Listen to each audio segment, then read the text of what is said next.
Hello, and thank you for listening to the History of World War II podcast. Episode 478, Operation Typhoon, comes to an end. Last time, when we left off Army Group Center, Operation Typhoon, the capturing of Moscow, had been launched on October 2nd, 1941. But per the original plans of Barbarossa, Moscow was to have fallen by the fourth month. Hence, Typhoon was kicked off when the Soviet capital should have already been theirs. Why was it still standing defiant? Well, first, the Soviets had held out at Smolensk for a month, defying the attackers' plans, and of course, when Hitler ordered some of Army Group Center's panzers to assist against Leningrad and Kiev, this caused Field Marshal Von Bock's Army Group Center to stay still, mostly for another month. And in that time, General Grigory Zhukov, chief of the Red Army's general staff, had worked miracles. But before Zhukov, whom Stalin was slowly coming to trust, would lead the Soviets' counteroffensive, let's see where the various German forces were around Moscow and how they got there. As far back as the Battle of Smolensk, which lasted from July 8th until the first week of August, though an impressive operational success for the Axis, it cost the invaders too much time, too many men, and too many tanks. Specifically, just under 30,000 men were killed, and 214 tanks were lost. And this type of time-consuming victory, bordering on Pyrrhic, where men and machines were lost, would play out again at Yelnya, about 82 kilometers southeast of Smolensk. And here, the invaders lost another 23,000 men. But back at German Army headquarters, all they could see was that their pens, which denoted formations, were making progress. To be sure, the Russians lost many more men in these battles, but they were replaced. And though most of their replacements would serve as mere cannon fodder, fodder still takes time and resources to remove.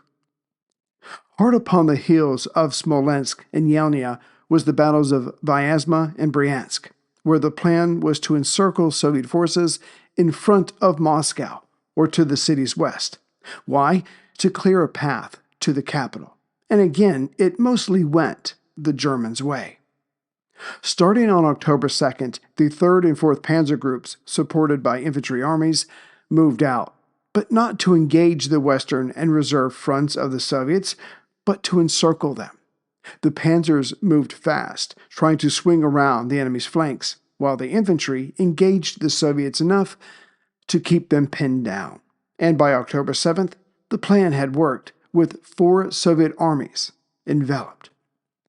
The trapped Russian armies would attempt to break out, per Stalin's orders, but the Germans held them in, and by the middle of October, those 4 armies no longer existed. To be sure, some men escaped, but the vast majority did not. Another German success, but it had taken longer than expected and had cost more in men than expected. Still, theoretically, the path to Moscow was more or less now open. While not technically true, the Soviet defenders were exhausted and short of everything, and now there was a 300-mile tear in the Western capital's approach. Had there been a fresh German panzer division or 2, Moscow might have truly been penetrated.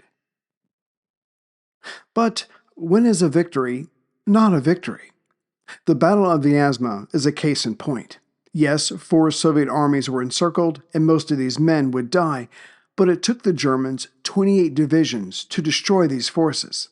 Instead, some of those divisions could have been marching on Moscow, but to leave enemy troops in the rear was most unwise, hence their total destruction, but again, it took time. As for the defenders of Moscow, another defensive line at Mozhaevsk, about 40 miles or 64 kilometers west of Moscow's outer limit, had already been set up and was partially manned. Thus, the way to the capital was not really open, not for the exhausted German troops. As for the panzers, which did not get tired, on October 7th, the first snows had fallen, and when they quickly melted, mud reigned supreme. Oh, the tanks could move, but more slowly and they used up much more fuel to travel the same distance, again due to the mud. And the exhausted infantry were not ready to support them, so von Bock ordered a rest that would go on longer than expected, and allowed Zhukov, just returning from Leningrad, to reinforce those parts of the capital's perimeter that desperately needed it. And remember, the Germans were coming at Moscow from the west, north, and south, and it was the latter where General Heinz Guderian was trying to capture Tula that showed him a glimpse of his future. Located about 80 miles due south of Moscow, Tula was Guderian's next target, but the fighting had been fierce just to get to this point. To be sure, Guderian's panzers had wrecked all before them in this area. Now they just needed to capture Tula and go beyond it and approach Moscow. Even better, as Tula was the main road and rail center for the southern approaches to the capital, it would help the invaders and hurt the defenders. And yet, try as he might, Guderian could not break the defenses of Tula, so ended up going around the troublesome city to its east in frustration. This was his short-term answer, and this might have worked, but when Stalin called for his own offensive in December, Guderian's panzers were in an untenable position. What with having the Soviets-controlled Tula behind them, this forced him to pull back. Yet everyone is the hero of their own story. Guderian stated in his diary that he backed off because the offensive on Moscow failed. We underestimated the enemy's strength, as well as his size and climate. Fortunately, I stopped my troops on December 5th. Otherwise, the catastrophe would be unavoidable. Or rather, he was stopped on December 5th by the Russian forces coming at him and his. As touching Stalin's December offensive, another reason that the German victories at Vyazma and Bryansk would end up costing them their chance to enter Moscow proper was that the delay that came after this allowed the Stavka to not only bring forward more men, but it allowed 3 rifle and 2 tank divisions from eastern Siberia to reach the capital and form up.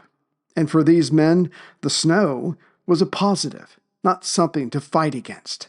But that is in the future. Thus, to the west and south of Moscow, the attackers were checked, for now. As to the north of Moscow, here again, the Germans were making headway, but bleeding out while doing so. Near the end of November, the 7th Panzer Division had crossed the Moscow-Volga Canal, about 20 miles away, and they set up a bridgehead. But they would go no further, as the Soviet First Shock Army, assisted by the 20th Army, drove them back. Even closer to the capital, but still north of Moscow, another Panzer Division had reached modern-day Lobnya, just 12 miles or 19 kilometers from the Kremlin itself. But they were checked as well, between the Germans' exhaustion, a lack of supplies, Soviet defiance, and again, the mud. It didn't help the Germans that Luftflotte II, or Air Fleet II, supporting Army Group Center, at this point, only had 549 serviceable machines, including 158 medium and dive bombers and 172 fighters. They had started out with so much more. Point is, the bombers had been wrecking Soviet rail lines when it served their purposes, along with enemy vehicles. Now, they were not bombing the rail lines around Moscow, which allowed the Stavka to quickly bring in reinforcements. Thus, to the west, north, and south, Operation Typhoon was grinding to a halt. But there was one last gasp of success for the invaders. After much complaining about how Field Marshal Von Kluge, commander of the 4th Army, was not moving fast enough, or even trying hard enough, he ordered his 20th Army, the 9th Army, and the 57th Panzer, which was down to 70 tanks, to take Faro-Fominsk, just 5 miles from the southwest corner of Moscow's outer suburbs. Basically, with their attacks to the north and south of the capital going nowhere, it was decided to try again from the west. And things started out well enough. The Soviet 43rd Army was mauled and bypassed. Soon the Soviet 5th Army behind it was fighting for its life. This was a dangerous moment for the defenders. The 5th Army had been protecting one of the few main roads into Moscow. The reason that both sides were willing to die for the road was that it was raised and so better protected against the rising mud when the snows had come and then melted. And now the Germans were coming up that very road. But General Zhukov, he was learning his German generals. On the second day of this local attack, Zhukov sent in the 33rd Army, supported by the 5th and 11th Tank Brigades, plus 1 tank and 2 ski battalions. As these units entered Narofomynsk from the east, their T-34s went prowling for the German Stug guns. Problem was, they had limited vision when hunting for the panzers, so Zhukov, not wanting to give Stalin any bad news, had Soviet bombers destroy the taller buildings. This was done, and soon the T-34s could see further, and soon their shells, they were slamming into enemy vehicles of all kinds. Before too long, the Germans were leaving Narofomynsk with their dead and wounded. Surprising the generals under him, Von Bock, Army Group Center's commander, told these men that the enemy was about to break, which was true enough. Soviet defenses had broken many times, but they were still there, in between the attackers and Moscow. And as men like Guderian, Hoth, Hopner, and Reinhardt scratched their heads about the statement, Von Bock was also telling OKH Chief of Staff Halder that he doubted the success of Operation Typhoon. Clearly, they had not cleared out enough of the defenders in front of the Soviet capital. Which is not the same thing as having enough troops to go over on the offensive. Certainly not against the more professional and experienced panzer crews. No, the Germans had time to rest their men and come up with, Typhoon Part 2?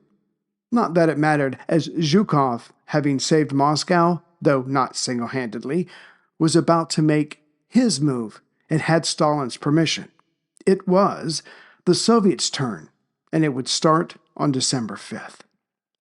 To be sure, the Russians had their backs to the wall. They had war-gamed a German invasion and expected to lose much territory, initially. But they never expected that Moscow would be approached as it had been, and thus the panic. But Stalin had declared himself back on October 19th. He would stay and fight for Moscow, which set the tone for everyone else. Hitler, though vacillating at times, had now come to the conclusion that, to end this war in the East, Stalin's capital had to be taken. And Stalin had decided that to stay in the war, to even have a chance of coming out victorious, meant he had to fight for his capital. Hence, both dictators put all their chips on the city that stands on the Moskva River. There would be 2 immediate consequences of Zhukov's offensive, both being the removal of commanders of or within Army Group Center, namely Von Bock himself and Guderian, the former for failing to take Moscow, the latter for retreating in the face of superior firepower, though against Hitler's orders. And Hitler had declared the order of no retreat not only because he needed Moscow to fall, but with the capital being conquered, perhaps this would be enough for Turkey to join the Axis, which would immediately put the Middle East back into play, not to mention offer a new threat to Russia through Stalin's own Georgia in the south. Also, with Moscow falling, perhaps the finicky Finns would try harder, or at the very least help with more pressure on Leningrad.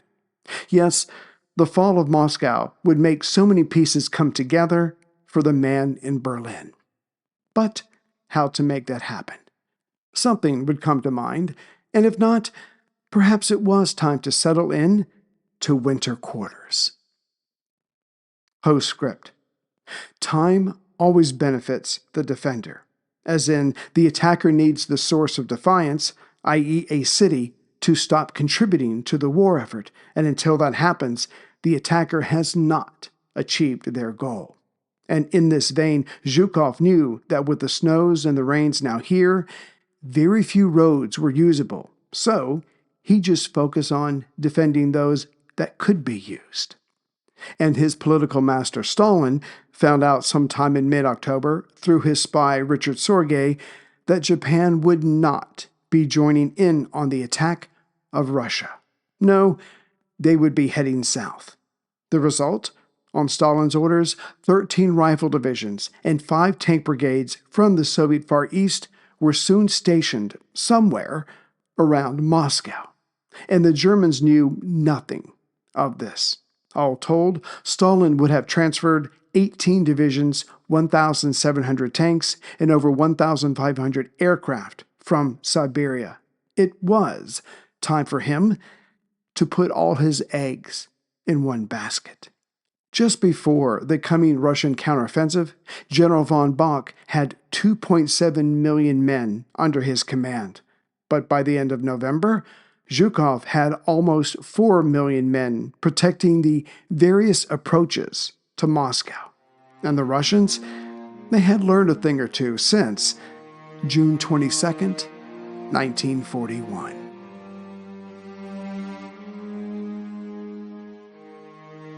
Greetings, everyone, from Central Virginia. So I'm back. I'm trying to get into the flow of things. Hopefully this episode got us caught up on Army Group Center, and so next episode we'll be ready for the Soviets' counteroffensive to push the Germans back. We'll see how that goes. Anyway, so as far as new members, let's see here. There's Stefan Stribling from Franktown, Colorado. Thank you very much, Stefan. Jessica Corrales Bellamy from Hampton, Virginia. Hello, Jessica, or should I say neighbor. Nice to have you aboard, and thank you very much. I don't think anybody donated since the last time I put out an episode, but I did want to thank D. Grice for buying a Churchill mug. I've still got a few of those.